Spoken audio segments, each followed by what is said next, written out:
And when it comes to this heat and when it comes to this humidity, sometimes it's a little hard to keep cool, especially if you're trying to stay on a budget. So Chris Hoffman right now is live on the North Shore with what you can do to stay comfortable and save a little bit of money.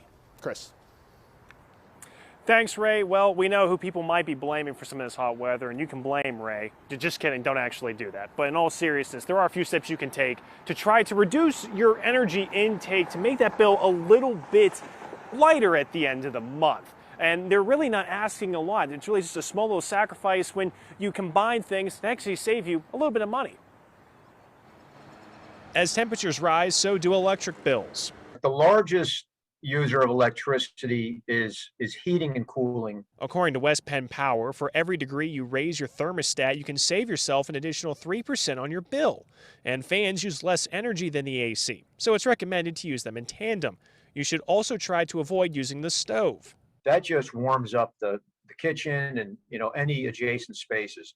And of course, then the thermostat's saying, hey, it's hot in here, because it is hot in here. Another simple thing to save yourself some extra money, make sure you have your air filters clean. Any rooms you don't use, turn off the vents and seal off any cracks to the outside. And if you took all those tiny leaks everywhere and you added them together, it'd be like having a little window open all the time. So what should you set your thermostat to?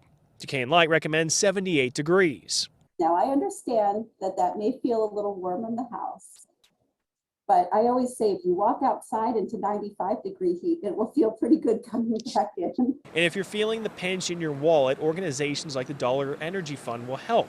They have partnerships with utilities like West Penn Power and KDKA-TV to help people struggling.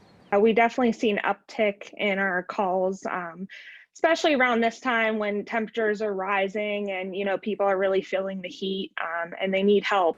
And if you have no way to cool yourself off, there are cooling centers around the city.